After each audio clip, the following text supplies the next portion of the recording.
Hello and welcome to Jethavanarama Buddhist Monastery. Today we meet with a very special episode. Those of you who joined us last week will recall I very unkindly left you on a cliffhanger, didn't I? But I did promise you that I shall reveal something that you have probably all been waiting for. And what a fitting day to do that, given that today is the first time we meet in the new year. A new year has dawned upon us. A new year is an exciting time for all of us. Everyone all around the world, because it is a time when people recalibrate their lives, their vision, their purpose, their goals, their ambitions, set for themselves new targets, make resolves to pick up new habits and put aside old ones. It's a time to rekindle old relationships, old friendships, make amends, move forward. Move forward on a journey, the journey that they began when life itself began. You'll recall from our very first sermon, I asked this question of you: what is the purpose of life? The purpose of life, I think we all agreed, and no qualms about that, is the achievement of happiness. Does that still hold true in this new year for you? What do you say? Has that changed as you reflect on the past year? Does the past year tell you any different? If you look back at all the things that you would have gotten up to, all the projects that you worked on, things completed and things yet left incomplete. No matter what you would have embarked upon as an activity, an enterprise, you must agree with me, I'm sure you do by now, that they were all done with one purpose in mind, and that is to attain happiness, to achieve fulfillment.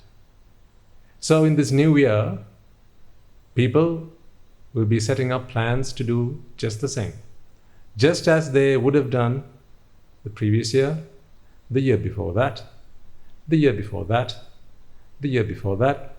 You get the idea. This is not just you and I and other people.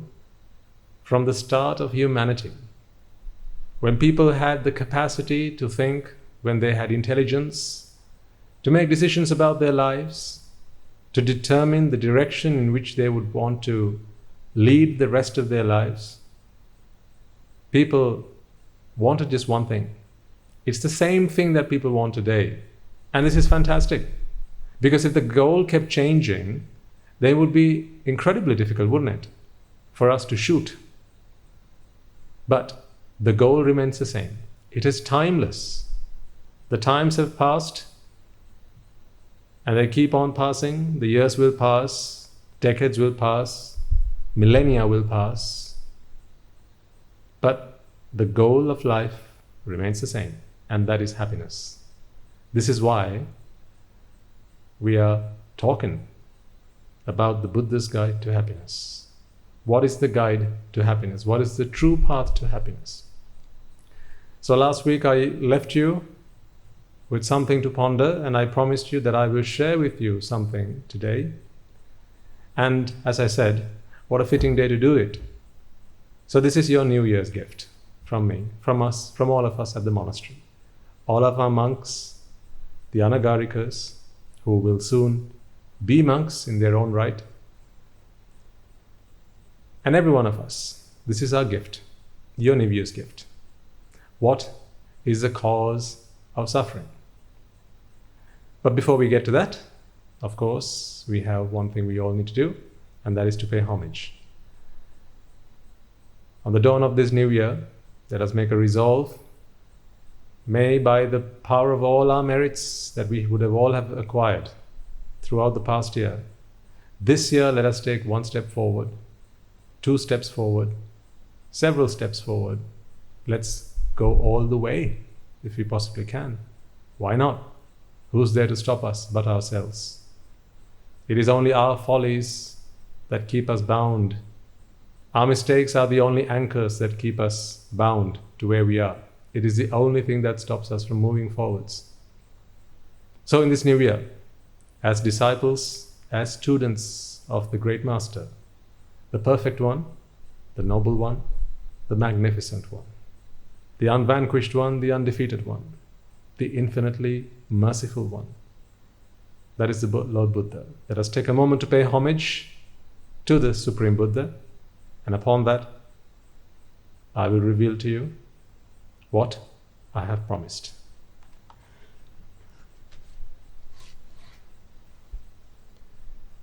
Namo tassa bhagavato arahato samma sambuddhassa. Namo tassa bhagavato arahato samma sambuddhassa. Namo tassa bhagavato arahato samma sambuddhassa.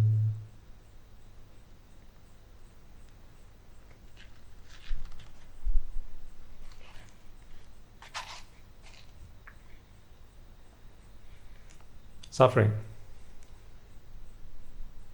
What is its cause?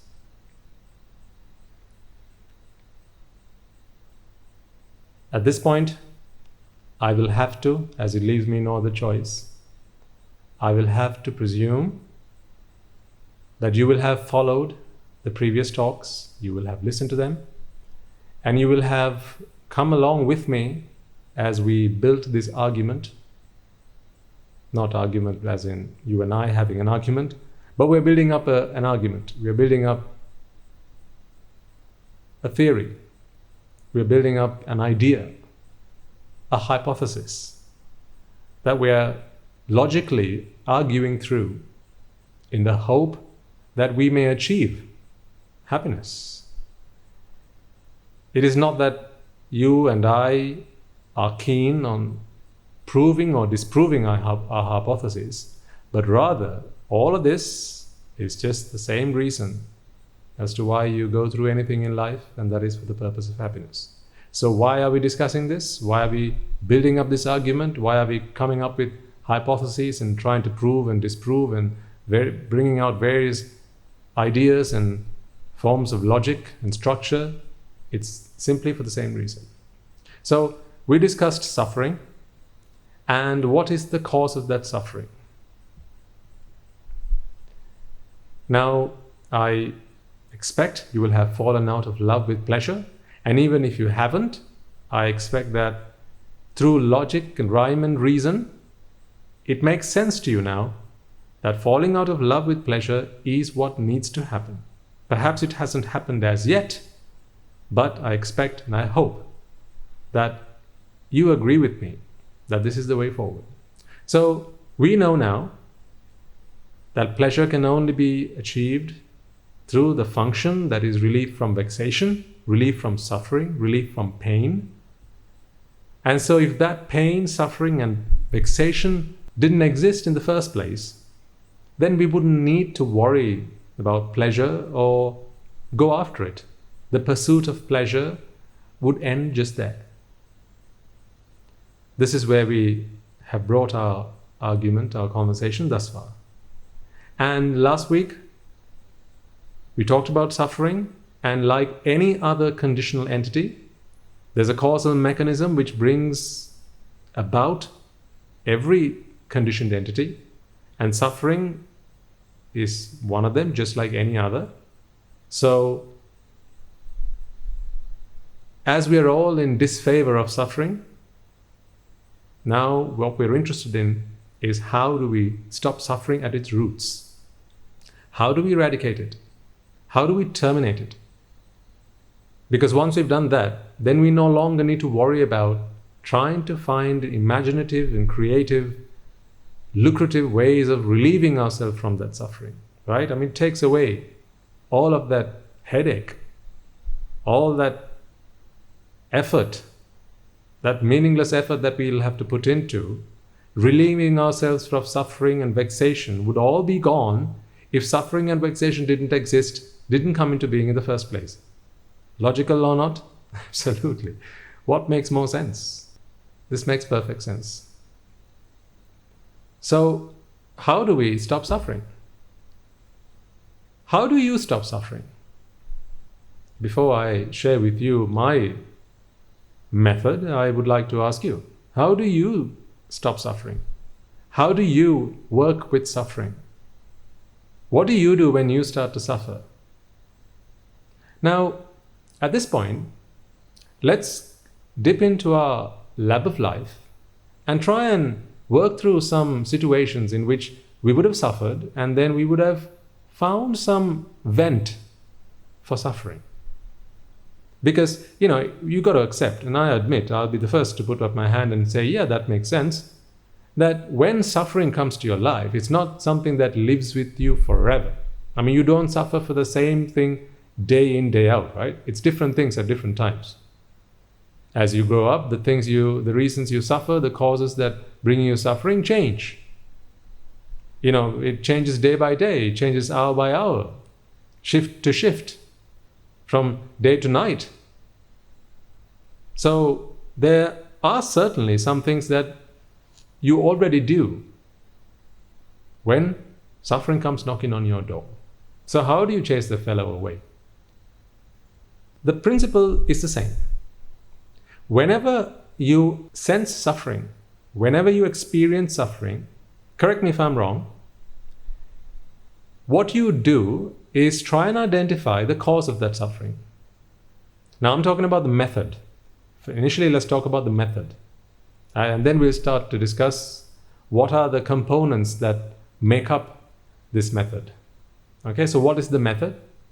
When you identify something as sufferable to you, the next thing you do is you identify the cause of that suffering.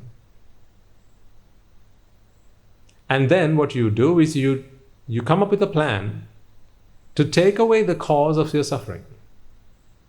And once you come up with a plan, now you know that if you were to execute that plan, you would be able to cease that suffering. And then you engage yourself on that plan. You execute that plan, you actually get into it and work your way through it. And somehow you manage to cease suffering. Let's take a couple of examples. Say, for instance, I'm going to take you back to your childhood days, right? Because, it seems like we've done the same thing when we were children. And we do the same thing today. So as much as we like to think that we've matured and we are now adults and we don't do things that, little kids do, you'll be surprised. Let's go back to our childhood days. Say if you were a sibling, so you'd have had a brother or sister, right? Let's go back to, or maybe a friend if you are a single child. Say you had to share something. You had to share something. You didn't want to, but you had to. I'll take a very simple example.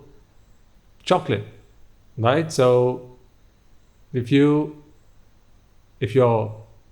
folks, mother, father, a visitor, would come home and offer you a bar of chocolate, and let's say you were not the type who was very keen on sharing it with your sister, your brother, your friend.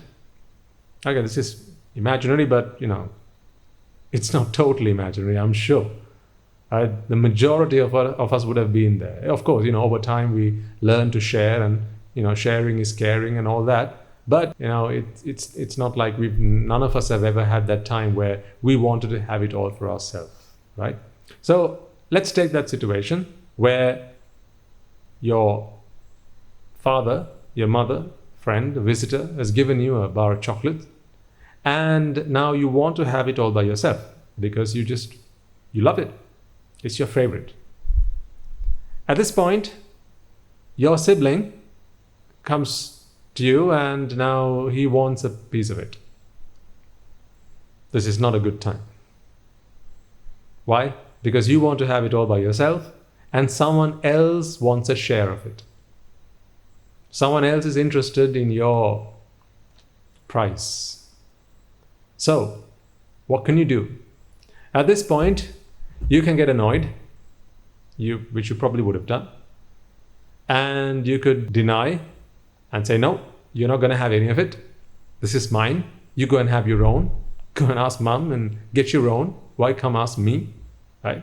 And at that point, your poor little brother or your sister would have gotten really upset about it and maybe would have started to snatch it from you. Because they think it's their right to have it as well, or at least a share of it, and you're not interested in sharing. Not today anyway. So at this point, let's identify what is the suffering here. So we'll go step by step. What is the suffering here? And then we'll go on to what is the cause of suffering. You see, you want to have that bar of chocolates all by yourself. Is that the suffering? No, surely not.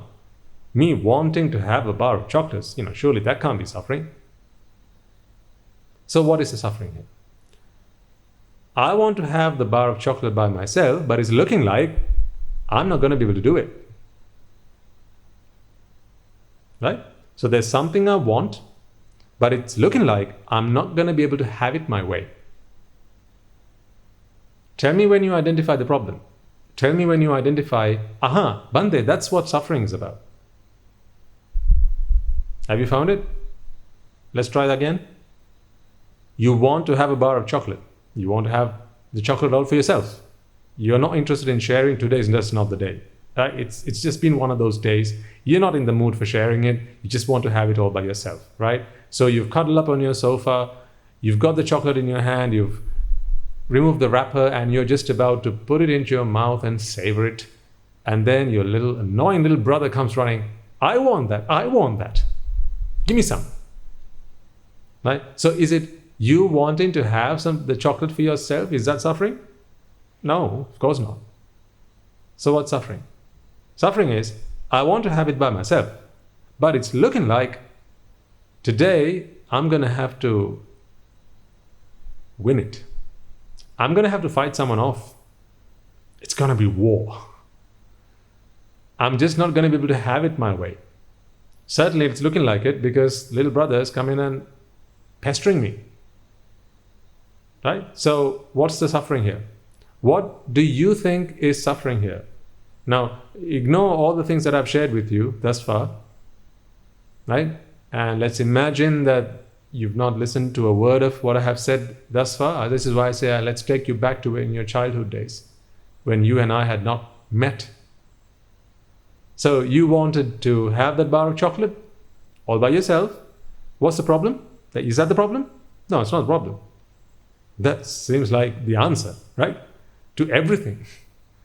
I'm having a bad day and the answer to that is I just want to have a bar of chocolates by myself and not have anyone come and interfere with that. What's the problem? The problem is it's looking like I'm not going to be able to do it.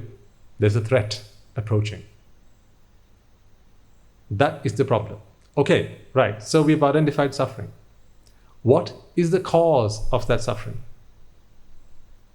The cause of that suffering is that your brother, your sister, your friend, he wants a piece of it. That's the cause of suffering, isn't it? You want to have it all by yourself, but it's looking like you're not going to be able to do it. There's a threat. Right? That is a problem. And the cause of that problem is that your brother wants it. Your sister wants it, your friend wants it. Now, once you identify that as the problem and the cause of the problem, you've now got 2 pieces of the puzzle. 2 more left to go. Why? We've talked about the 4.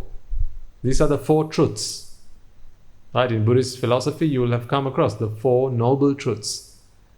Ignore the noble bit for a moment, and then you'll come to learn, and you'll come to realize that you've known the Four Truths all along. You just didn't know the Four Noble Truths. Because the Four Truths you've known all along, and you've applied it whenever you had reason to. So the first two, one, the problem, what is it? It doesn't look like I'm going to be able to have the chocolate all by myself. Two, my brother is the cause of that. He's the reason I'm not going to be able to have my chocolate all by myself. So now what do? Now you need to find a resolution. You need to find a way to eradicate the cause of suffering. So what do? Well, there are lots of choices, aren't there? Go back to your childhood days. What were some of the choices available to you? You could fight with him if shouting didn't work, right? You could go and complain to an adult, your mother, and say, "Mom, look at my little brother. It's just annoying. He won't let me have my chocolate by myself. Can you give him his own, please? Can you ask him to stop coming and bothering me? Can you ask him to go and mind his own business? I don't want to share my chocolate, and he's coming and asking for it. He's annoying." You could have complained. That's one thing you could do. And once you identified the ways in which you could eradicate the cause of suffering, what was the cause again? Your brother. So you can eradicate your brother. I don't mean to exterminate the guy, poor thing. No, I mean this specific problem is caused by your brother. So you immediately went into solutionizing mode, planning all sorts of creative and imaginative ways of trying to eradicate the cause of suffering. And then as soon as you planned on one, as soon as you had your mind fixed on one, then you entered into execution mode. You put it into action, didn't you? So, these things that I just said out loud, like, having a fight with him, or just kicking him away, or shouting at him, chasing him away, or going and complaining to your mom, weren't there things that you did? Of course. It only takes you a moment to go back into your childhood and remind yourself. So you see, through that execution, you were able to eradicate the cause of the problem. Weren't you? I mean, most times you probably were successful. So, for instance, if you shouted at him, if you kicked him away, that would be a very mean thing to do, but, if you still did that nonetheless, right? Survival of the fittest, that is the law of the jungle, not for civilized people, but, you were only just a kid, so I suppose you could be forgiven. Or you would have gone to your mother and you would have complained, and if she took you seriously, she would probably have said, "All right, little one, I'll give you your own chocolate, just don't go and fight with your big brother." And, if, say, mother insisted that you shared your chocolate with him, you probably wouldn't have been a happy bunny. Maybe on a good day, but especially not if you were in a mood. That probably wouldn't have been your preference. So, once you identified the path to eradication of suffering, or the path to eradication of the cause of suffering, you went on to execute that. Now, let's trace our steps and follow this with me. 4 things. The 4 truths you knew about. You were very good with it, and no one taught you. This is the best thing. No one taught you this. You knew it all along. It was just in your system. It was part of you. It was part of the way you operated.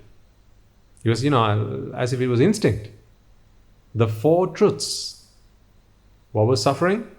The suffering was you wanted to have a bar of chocolate all by yourself. That's not suffering. That's not the suffering bit. But it's looking like you're not going to be able to do it today. That's suffering. Now, please understand, I'm not saying that that is suffering. I'm saying this is what we thought it was back when we were kids.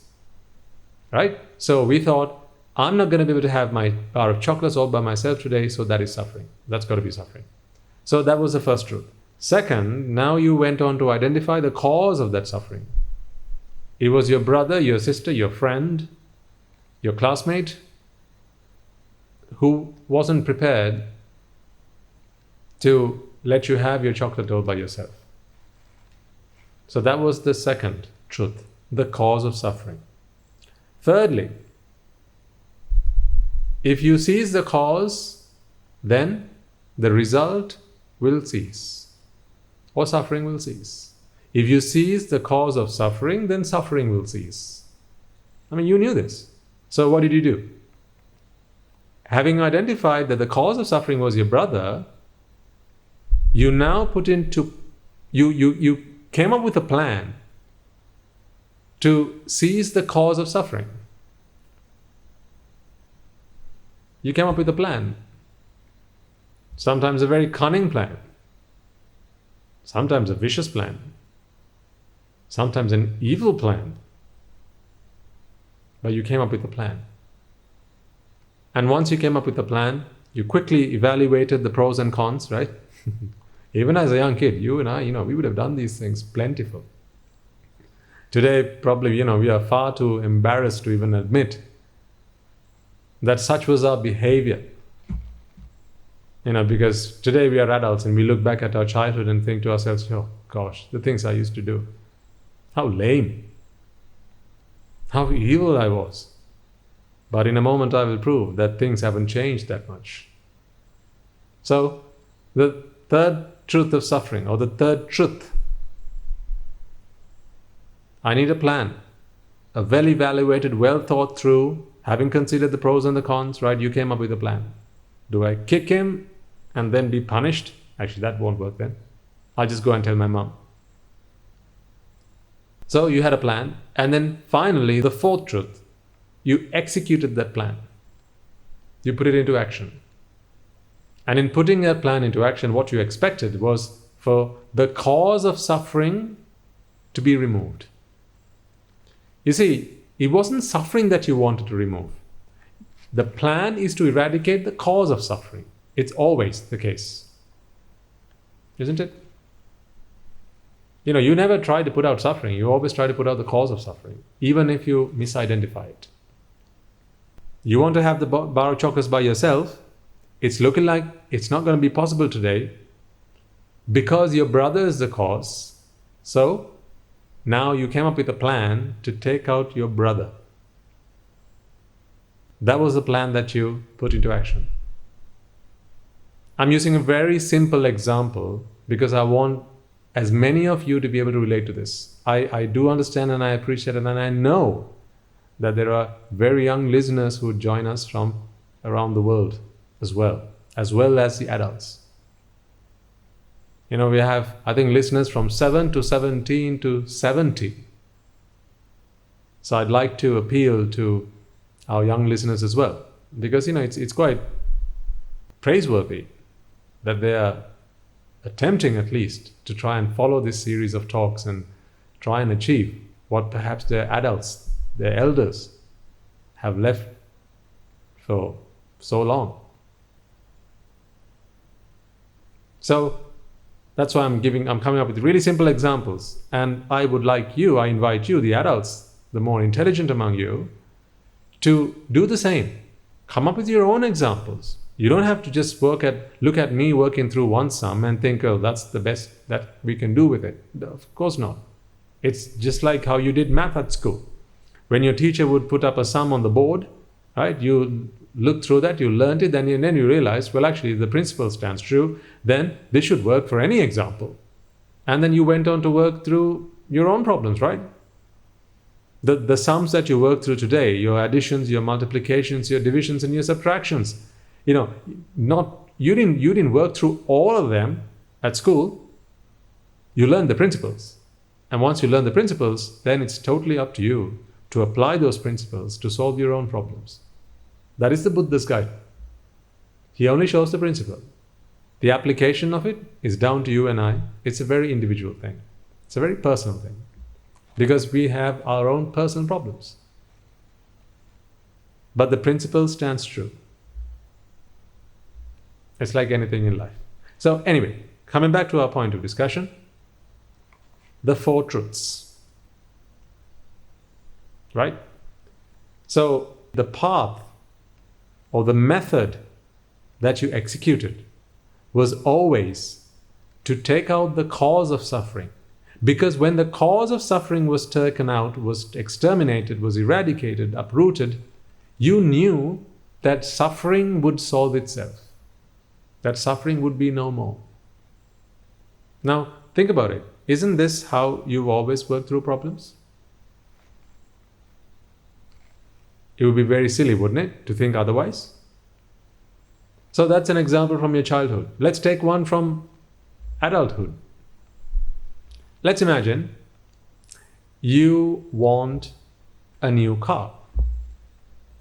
And it's not just to go places because you already have one, right? That does the job. It's a fine old thing and it's fantastic. You've got a car already, but you want a new car because, there's a new model out there. It's got the latest gadgets and, it's a fancy car. And you want it because it makes you feel good. So it's not utilitarian, but rather it's for the purpose of pleasure. You want it. Now, when you want this car, do you see that wanting the car is your problem? Is wanting a car a problem? You would only be a madman who would think like that, wouldn't it? Or would it? Let's come back to that. I'm giving you a little teaser. But it seems like wanting a car is not a problem. But when you want the car and you don't have it, that is the problem. So not having a car is not a problem, is it? Wanting the car and not having it. So not having a car when you want it, that is the problem. Because for someone who doesn't want a car, having a car could be a problem. So in other words, whenever you want something, the opposite of it is the problem. Agreed? I'll repeat. Whenever you want something, or someone, or something to happen, the opposite of that, as in, when it's not with you, when it seems like you can't have it, when it seems like it's not going to happen, or when it seems like that person doesn't want to be with you, that seems to be the problem. Because when that's the problem, you immediately, with no listening or understanding of the Buddha Dhamma, you don't need this, you don't need to understand any philosophy for this. Because you did it right when you were a kid. Who taught you philosophy then? Which philosophy class did you take then? No, it was just instinct. So instinctively, you identified the problem as being, I don't have what I want. Right? So when you don't have what you want, in this case the car, now if that is the problem, then what is the cause of the problem? Well, the cause of the problem is it may be that you just don't have enough money. So you want the car, but you don't have enough money. You don't have the money to pay for it. Now, when you identify that as the cause of the problem, now you need to identify what's next. You got two pieces of the puzzle. I want a car, but I don't have it. That's the first piece. Second, what is the cause of that? Well, I just don't have enough money, because had I had the money, I would have bought the car and problem solved, right? So I don't have the money, therefore I don't have a car, right? So I don't have the money, it seems to be the cause of the problem. Now what's going to happen next? Well, now we move on to the third truth. This is truth. These are the four truths that come to you instinctively. What is the third truth? Well, if I don't have money, I just need to find some way to get hold of some, to get some, to earn some. So you need a plan for that. Because if you seize the cause, then the problem shall go away. Right? Cease the cause and the problem shall go away.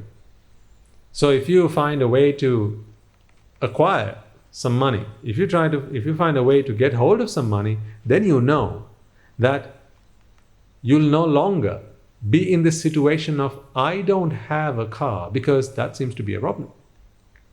That is my problem. So now you need to go about finding a method to taking out the cause of the problem. The cause of the problem being what? I don't have the money. So for that, well, you have banks, they give you loans. You have credit cards and you can buy the car on your card. Right? You could borrow some money from a friend.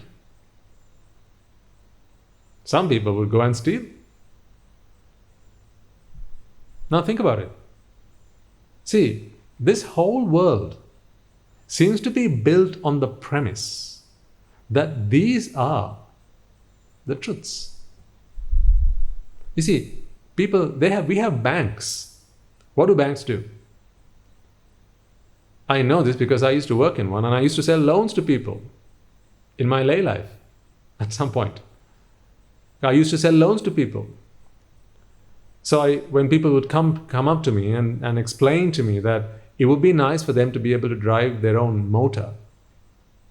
A new motor would be nice for the new year, for Christmas, right? For the birthday. Then we would discuss their options and offer them a loan. So banks are available in the world because it is systematic. It has become institutionalized that this is the path to the cessation of the problem. So the world is built around these four truths: suffering, cause of suffering, eradication of suffering, and the path to the eradication of suffering. So what is the suffering here again? I'm going over this because I want you to really and fully understand this. What is suffering here again?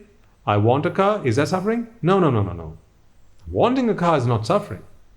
I mean, do they address that at the bank? Where do they address that? I want a car. Help. Who could you go up to? And which company could you go up to and ask them, I want a car. Can you help me not want a car? Which website could you go to? Now you can't bring in philosophy, yeah? I'm not talking about Buddhism or any other philosophy that addresses that as being the problem. You've got to ignore that for a moment. I'm showing you what is this world built on. What is the premise upon which what is the foundation of all things you see around you?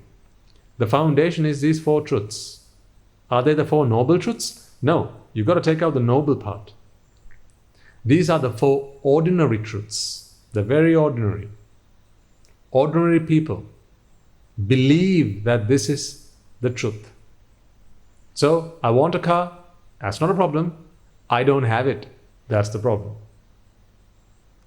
Now, that's the problem. So, what is the cause of the problem? The cause of the problem is, I want a car and I don't have the money to buy a car. That is the cause of the problem. So, if that is the cause of the problem, then you need to find a way to have yourself, earn yourself, get yourself the money to buy a car. And for that, you have lots of different options. And once you've identified the option, next up is to execute that method. So you'd go up to a bank, meet your manager, the bank manager, and you apply for a loan. You get the money. Or you get your credit card. Or you borrow some money from your friends, from your family. Or, if it comes to it, some people do the terrible thing of stealing. So what happens? Now, let's say this someone, the likes of you, would have done it the virtuous way, the right way, not the wrong way. So it may be that you would have gone to the bank and applied for a loan and you got your money. So now that you found the money, it seems like, doesn't it? And it honestly, it feels like you're on the path to cessation of suffering. Does it not feel like that? When you're walking up to the bank, sitting down for that appointment and you go through the application process, and then at the end of that they go, "Oh, Mr. Smith, I'm really pleased to announce, to let you know that the loan has been fully approved and you can collect the money in 24 hours. It'll be in your bank account, sir." Those words, oh, those sweet words. Many a customer has said that to me. Oh, those sweet words. So it seems like when you're going through that application process and when you're trying to get hold of that money, it seems like you're on the path to cessation of suffering. Does it not? It genuinely feels like it. So you got the money. Now, what was the money for? What was the money going to be able to do? It was going to be able to, or it was able to take out the cause of suffering. Because that is what the path is for, right? The path is to take out the cause of suffering. Not suffering, but the cause of suffering. Always, it's always that. The path is always to take out the cause of suffering. Because taking out the cause of suffering will, in its own right, cease suffering. You don't need to do anything to stop suffering. It's always taking out the cause that stops suffering. So what is the cause here? I just don't have enough money. What is the path to obtain money? So once you've got the money, now you can pay up and you can buy the car. Once you got the car, now that problem is solved. Because what was the problem? I don't have a car. I want a car. Is that a problem? That's not a problem. What's the problem? I want a car. I want a car, but I don't have the money. Right? So that was the cause. If I had the money, then I would no longer be in the problem of I don't have a car. Because I could just go and spend it and buy the car. So therefore I need a path to be able to get the money, and that is the loan. Now think for a moment. Wasn't that the same thing that you did as a kid with that bar of chocolate with your little brother? For all those gray hairs on our heads, ladies and gentlemen, for all those years we've matured, for all we call ourselves adults and, little ones, kids, they're kids, they do kids things. We are adults, we do adult things. And the principles are the same, aren't they?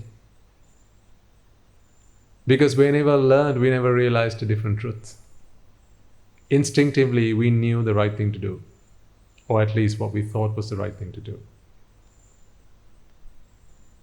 Instinctively, we had 4 truths: suffering, cause of suffering, eradication of suffering, or cessation of suffering, and the path to cessation of suffering. Instinctively, we knew that, and instinctively, we went with that plan. And it almost always seemed like that plan worked. But here's the thing. So I've given you 2 examples there, right? And you can come up with any number of examples, absolutely any number of examples, and I invite you to do that because that is what I expect from you as you listen to these talks. I can't give you every example that would be fitting and would relate to everybody on this, listening to this program, and that you should accept that. It would be unreasonable. But as I share with you 1 or 2 examples, you need to actively dip into your life. This is your lab of life, and pick out experiences of your own and apply these principles and see, hey, isn't that true? Isn't what Bhante just shared, that seems to be true. That's what we did time and time again. I'll give you 1 more example because I'm feeling generous. It's the new year anyway, isn't it? So, feeling generous. Let's say someone says something and it hurts your feelings. You don't like it. You don't like what they said. Right? So, what's the problem? The problem is, someone said something I don't like. That's the problem, isn't it? Or is it? We'll come to that. For ordinary folk, what's the problem? He said something I don't like. He said something I don't like. I just don't like it. It's very offensive. I found it very insulting, very humiliating, very degrading. I just didn't like it. So that's the problem. What is the cause of that problem? The cause of the problem is him. He's the cause of the problem. She's the cause of the problem. Him saying it or she saying it. That was the cause of the problem. Now, if that's the cause of the problem, what is the solution? Well, if the cause be taken out, then the problem would be taken out. You know this, and therefore you need a path. A path for what? To take out the cause. Not the problem, to take out the cause. This you knew instinctively. You never tried to take out the problem. You always try to take out the cause of the problem, which is absolutely wonderful, because that's where we are going to. That's where we are heading. For all the times that you got it wrong, right? But that habit alone would be quite handy as we start reflecting on this in the right way. Because you never worked with the problem, you always worked with the cause of the problem. And that's wonderful. Because this is what we need to do once we realize the Four Noble Truths as well. The Buddha talks about the path to cessation of the cause of suffering. He doesn't talk about the path to cessation of suffering. He talks about the path to cessation to the cause of suffering. Because once the cause is taken out, you don't need to do anything else to stop suffering. Remember we talked about the fire example? Right? Throwing water at a fire does what to it? It takes out the cause of the fire. And once you take out the cause of the fire, then the fire ceases. So, likewise, someone says something to you, you don't like it. Now, what's the problem? Something I don't like has been said. That's the problem. What is the cause of that problem? Well, this is a guy who said it. It's what he said. It's him and it's what he said. It's she and what she said. So what do? Now we need to sort it out. Sort what out? Sort him out. I need to sort her out. Tear him a new page. Right? So you go and have a few words. Why do you say that? Why did you say it like that to me? I don't like it. Don't say that again. Right? Don't you dare say something like that to me again. Apologize. I want you to apologize just now for what you said. Take it back.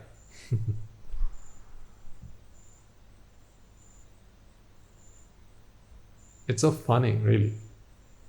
Two things funny. One, looking at how people still react to things in such childish manner.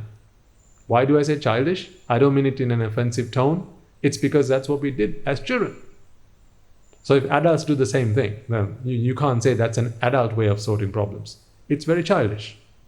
Because as children we did the same and no one taught us to do it that way. It was instinctive. Right? So that's a very childish way of sorting things. So that's one reason. And secondly, it reminds me of my olden days. Funny and embarrassing at the same time. Pitiful, as I think to myself. What was I thinking? When someone said something that I didn't like, I remember days when I would go up to them and say, don't say that. Take that back. How dare you say something like that to me? If you ever do like that again, right? And all these threats. Why? Well, because I identified the cause of the problem as being the person and them saying it. What was the problem? Someone said something I don't like. If that was the problem, then the cause of the problem was, here's that someone and he's saying it. So now I need to find a method to free myself from that problem. That person needs to be taught a lesson. He needs to learn not to say something like that again. And he needs to be punished. These were the methods. And then finally, once I identified the method, what was next? It was the execution. So, you and I and everyone, ordinary people as we were, we went about solving that problem in very ordinary ways. We never allowed us to move from ordinary to extraordinary. Extraordinary people don't solve problems like that. Extraordinary people don't see the problem the same way that ordinary people do. They see a very different problem. Their problem is very different. Their cause of the problem is very different. Their cessation of the problem is very different. And their path to cessation of the problem is very different. Of course, because they're all linked to one another. If the first is different, then goes without saying.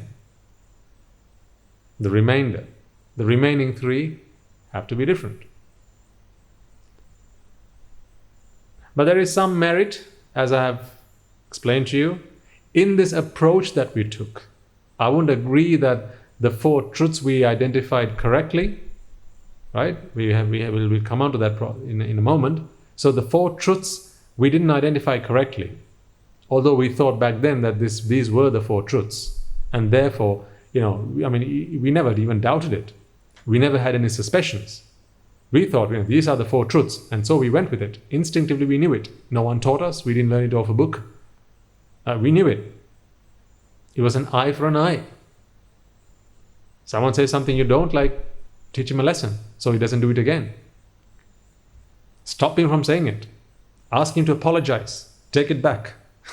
If it's already been said, what's the point of taking it back? Then just think about it. People are so funny. When I say people, in there first was my old self. I would have walked up to people and said, take that back. Just think about it. Is there any meaning to asking someone, to demanding someone to take something back that they've already said? Is it like you can actually take back those words?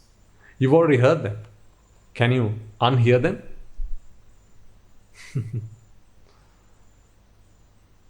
Oh, the mind works in very funny ways. As I said, you are the creator of your own suffering. These are things we need to understand on this journey to our redemption, our freedom, our liberation. We create our own suffering. Sometimes you'll have another argument about them not willing to take back what they said.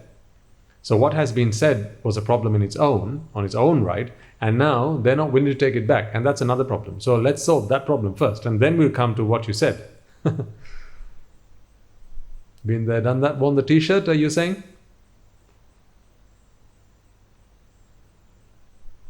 This is the nature of ordinary people. Ordinary people solve problems in very ordinary ways. Therefore, they always remain ordinary. It's extraordinary, isn't it? How ordinary people try and solve these problems. That is extraordinary. So, the four truths rightly identified. Why do I say there's a problem with this? Why do I suggest even that there's a problem with this? You see, the thing is this. If you are able to solve a problem correctly, rightly, completely, then that problem should never return. Would you agree? Otherwise it's not solving a problem, is it? If the same problem keeps coming back, would you say that you've solved the problem? Think about root cause analysis. When we study business processes and business systems, right? Even IT systems, problem management, in ITIL and various frameworks and so on, a field I'm familiar with, or it applies to any discipline. Problem management, root cause analysis. What is the very reason we do root cause analysis? We do root cause analysis to prevent the problem from recurring. Has it happened for you? So when you fought off your brother as a young kid, right, that day when he came after your chocolate, or when you went and complained to your mother, did that stop the problem from ever occurring? Did he never come back? Was it not your sister the next time? Was it not your friend the next time? Was it not your classmate the next time? Or your neighbor next time? There was always someone or something that came. And sometimes the same person, time and time again. Until maybe you just got fed up and go, that's it, I just don't want chocolate, you have the lot. That was giving up.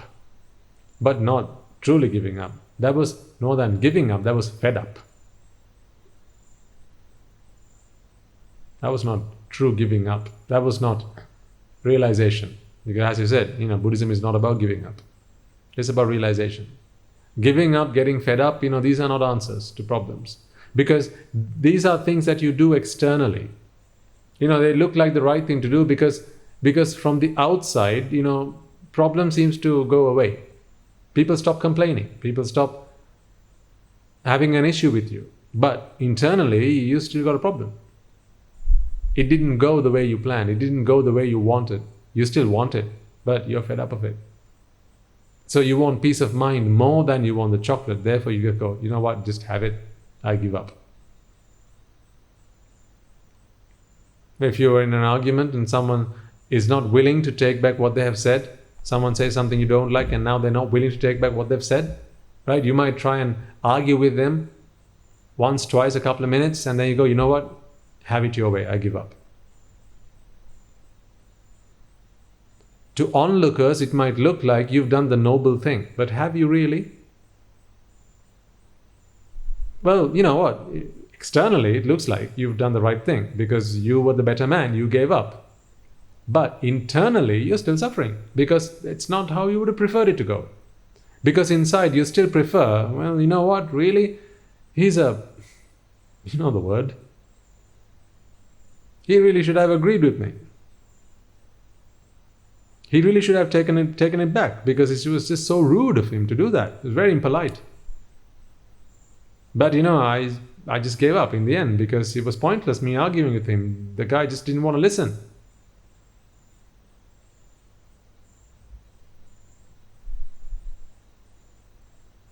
But internally you are still suffering. So internally you still haven't found your peace. Internally you still haven't achieved happiness. Internally you're not content. You're not satisfied. You're not fulfilled. So what's the point? I'm not saying it's a bad thing. It's much better than continuing an argument and, ending it, taking one's life. Oh, that's, it's way better to give up an argument than, just pushing the boundaries. But internally, you're still not happy. So, if you're still not happy, then has the problem been solved? By following these 4 truths, have you managed to solve any problem fully so that it would never resurface? Ask yourself. The car, right? You went and bought the car. You got it you got a loan for your money, and then you bought the car. Now the car's yours, right? So you're telling me that you'd never want another car, and it's not going to happen again, where you're going to have to go through the same process again. So is that problem management? Was that root cause analysis done? Was the problem uprooted at its root? Was it solved at its root? Certainly not, because the problem still remains. It's just a matter of time before it comes back to you, and then you're back to square one. So what was the point? What was the point? It's like a half-baked cake. You can't eat it because it's half-baked, and you can't throw it because it's cake. Right? So, when you follow these 4 truths that came to you instinctively, not something you learned through Buddhist philosophy, not the Buddhist method of solving problems, not the 4 noble truths, but rather the 4 ordinary truths. When you follow that method of problem solving, the problem never goes away because you really haven't solved the problem. Why? Because you haven't identified the true problem. That's because at its roots, the problem still remains. And because the problem still remains, it keeps on growing. Keeps on growing. So you keep on solving. That's not problem solving, is it? That's more like pain management. You manage the pain, but the problem at its roots still remain. What's the point? You can keep on doing this day in, day out, all life long. You'll never be happier. you can never become a happier person. Because you're not getting anywhere. You're just chasing your tail like an old dog. Never you're going to get anywhere. But you can't stop yourself from doing it either. Just like that cake, half-baked. You can't stop yourself from doing it because of the suffering that's brewing inside. But it's pointless doing it because it's not taken away the problem. So what do? Is it not time you understood that the four ordinary truths is not the answer? These truths that apparently seem to be the problem, the cause of the problem, the cessation of the problem, and the path to cessation of the problem. While superficially it seemed like the answer, was never truly the answer. When you went and had that argument with that guy and you asked him to take his word back, let's say he actually did take his word back, right? Is that never going to happen again? What guarantee do you have? That the very next minute someone else is going to walk up to you and do the same, and how are you going to feel then? Just the same way. You just go, not again. Hey, you, take it back. Take that back.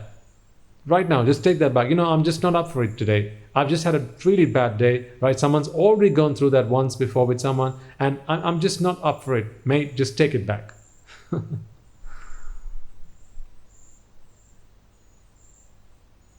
Before I tear you a new page. Or before someone gets hurt.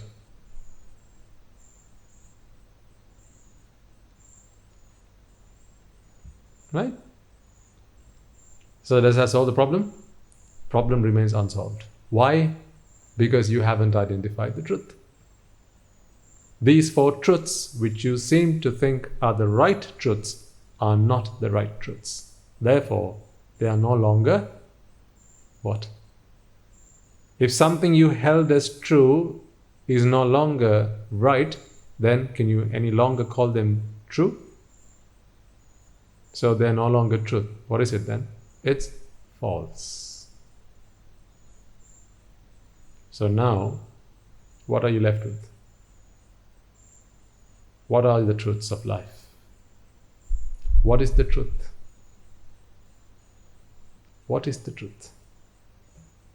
The four ordinary truths are not the truth. That is why I would like to present to you the four noble truths. Now that you understand why we need to look at the Four Noble Truths, we are in a good position to start our discussion about it. Because it's pointless, I believe, and I think you'll agree with me, for me to just sit down and start talking about the Four Noble Truths when you are not prepared to give up the truths that you seem to think work for you. When you hold something true already, I can't present to you something that is also true. Because then we have a competition. Your point of view and my point of view. But when I have proved to you that these four truths that you seem to have thought were the truths, and I'm not, this is not a go at you, because, ordinary people, everyone, myself included, I seem to think that that was the truth, but it's not the truth.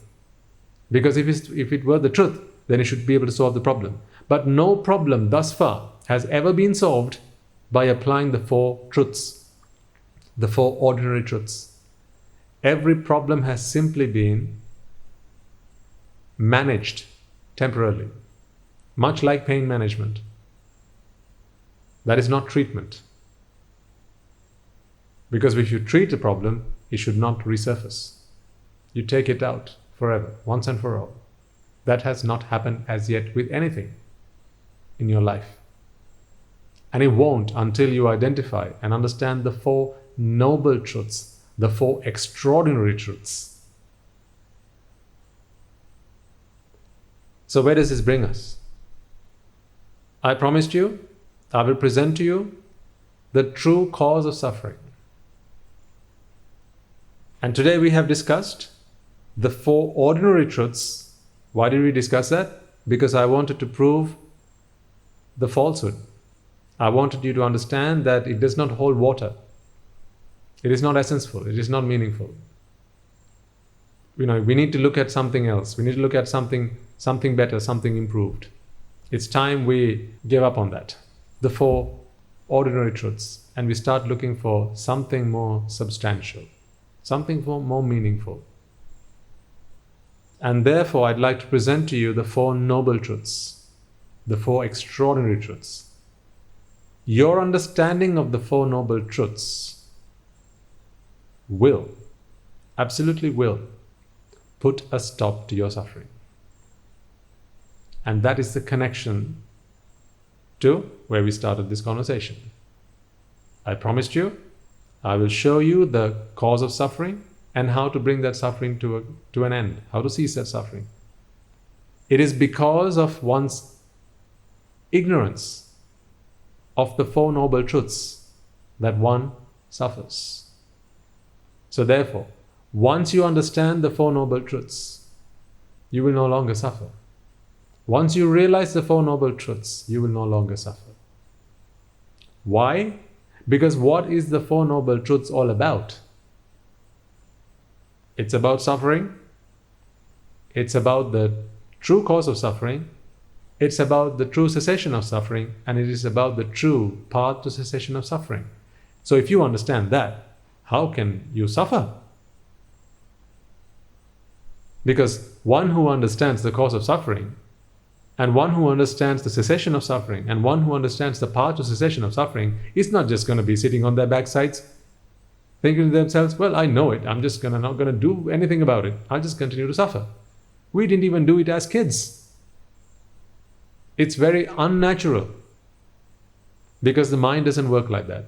As soon as the mind identifies the true cause of suffering, it will automatically, immediately start to work towards its salvation, towards freedom, towards liberation. It is not something that you need to do forcefully. It's a very natural process. So allow that to happen to you. That's why I say, right from the start, this is all about realization. Once the mind identifies, once you identify the true cause of suffering, you cannot stop yourself from redeeming yourself from suffering. It will just happen automatically. It will happen. All you need to do is realize the truth. What truth? The 4 noble truths. We'll continue our conversation next week. So that is our gift for you this new year. So before I conclude, I really hope that this new year takes you ahead on this journey to achieving your liberation, to achieving your happiness. And I hope in this new year, you will realize the truth about yourself. All your life, it may be that you have followed a path which seemed to be true, was an apparent truth, but in the end, today perhaps you have begun to realize, at least have begun to realize, that what you thought was true was simply just for a falsehood. There's no essence, no substance to that. But today we embark on this journey. We take another step forward. And what a great time to make a resolve, a determination in this new year. May I understand and realize the 4 noble truths. May my loved ones, my family, my friends, all those who've helped us, all the people who we transfer merits to, which we will be doing in just a moment, may they all understand the 4 noble truths. May they all realize the 4 noble truths. Because it is in that realization in itself is the answer to all suffering. So on that note, let's take a moment to transfer merits to all those who have helped us throughout the past year, and to all those who have always been with us and who will continue to be with us in the new year and the years to come. Because without them, life would be so difficult. Realizing the truth would be so incredibly difficult. And it is with their help that we move one step at a time to achieving the ultimate bliss. So, let us take a moment then to transfer the merits that we have all acquired by making offerings to the infinite virtues of the Noble Triple Gem, chanting Pirit, listening to the Dhamma, and engaging in various meritorious deeds today. First and foremost, let us remind ourselves how incredibly fortunate we are to be in receipt of the Lord Buddha's teaching. And with immense gratitude, let us transfer these merits to the bhikkhus and bhikkhunis, upasakas and upasikas, who since time immemorial have protected and preserved the sublime teachings of the Buddha and passed it down through generations of the noble lineage, in the form of the Tripitaka, which is thankfully available to us today to study, understand and comprehend the Dhamma. Let us also transfer the merits we have acquired to all members of the Mahasangha present throughout the world, including the chief prelates of all of the chapters, who have dedicated their lives to the noble path and have committed themselves towards the betterment of all sentient beings. Let us not forget that among them are the monks and nuns resident in your local temples and nunneries, who have always been by your side through thick and thin, come rain or shine. And let us also transfer these merits to our teachers and all other monks resident at this monastery, as well as all the anagarikas and anagarikas attached to the monastery. Let us also take a moment to transfer these merits and express our gratitude to those who make great efforts to disseminate the teachings of the Buddha, be that by transliterating these sermons, sharing them out with others, and inviting others to join them. And may, through the power of these merits, if any of them have been born in the woeful plane, redeem themselves and be born in the blissful plane. May, through the power of these merits, they abstain from the unmeritorious deeds, fulfill the meritorious deeds, fulfill the noble eightfold path, and attain the supreme bliss of Nibbana. Sadhu, sadhu, sadhu. Let us also transfer merits we have acquired to our devotees, friends of the monastery, who for the sake of their own merits continue to sustain the Mahasangha. This includes everyone from those of you who have contributed to the construction of the monastery, to those of you who have passed on their know-how, provide the Mahasangha with shelter, alms, robes and medicines, and pass on their well wishes. May through the power of these merits they abstain from the unmeritorious deeds, fulfill the meritorious deeds, fulfill the noble eightfold path, and attain the supreme bliss of Nibbana. Sadhu, sadhu, sadhu. Let us also take a moment to transfer merits to our mothers and fathers, husbands and wives, brothers and sisters, sons and daughters, grandparents, uncles, aunts, cousins, nephews and nieces, our elders, friends and acquaintances, employees and employees, and to all those who have helped us and supported us, assisted us in any way, shape or form, and by the power of these merits may they be healed of any physical and mental ailments and overcome any obstacles to their spiritual progress. May they abstain from the unmeritorious deeds, fulfill the meritorious deeds, fulfill the noble eightfold path, and may they all attain the supreme bliss of Nibbana. Sadhu, sadhu, sadhu. Let us also take a moment to transfer merits to the Devas and Brahmas, spirits and demons, and primarily the Sakadeva, as well as all the numerous gods and deities who are committed to protect and fulfill the Sambuddha Sasana. Let us also transfer merits to our guardian deities who keep a watchful eye over us and keep us out of harm's way. And may through the power of these merits they prosper in divine power and wisdom. And may they abstain from the unmeritorious deeds and fulfill the meritorious deeds, fulfill the noble eightfold path, and may they all attain the supreme bliss of Nibbana. Sadhu, sadhu, sadhu. Let us also take a moment to transfer merits to our ancestors who have predeceased us, to all those who have been our families, friends and acquaintances in this infinitely long journey in samsara, and to all those who have helped and supported us and assisted us in every way they could. Let us also transfer merits to the members of the armed forces as well as the police force who have sacrificed their lives and continue to protect the peace and harmony of our nations, and may all those who have lost their lives in the war, be their friend or foe, rejoice in the merits that we have acquired today. Let us also transfer merits to all those who have lost their lives in the natural calamities such as the tsunamis and earthquakes, landslides and the pandemics, including the most recent and prevailing one, reminding ourselves that among them will be those who have been our friends and family to us in this long journey in samsara. Let us take a moment to transfer merits to them, and may through the power of these merits, if any of them have been born in the woeful planes, they redeem themselves and be born in the blissful plane. And may they abstain from the unmeritorious deeds, fulfill the meritorious deeds, fulfill the noble eightfold path, and may they all attain the supreme bliss of Nibbana. Sadhu, sadhu, sadhu. And finally, let us all resolve that may, through the power and blessings of all the merits we have acquired throughout the day, we be able to witness the advent of many hundreds of thousands of arahants on this blessed land. And finally, may, through the power of all the merits we have acquired today, you and I and everyone who's helped make this program a success become an arahatan vahanse, an arahat mehenin vahanse, in this very life itself and in the era of the Gautama Supreme Buddha itself. Sadhu, sadhu, sadhu. And on that note, we will conclude today's talk, wishing you the very best in the new year. May the blessings of the Noble Triple Gem be with you all.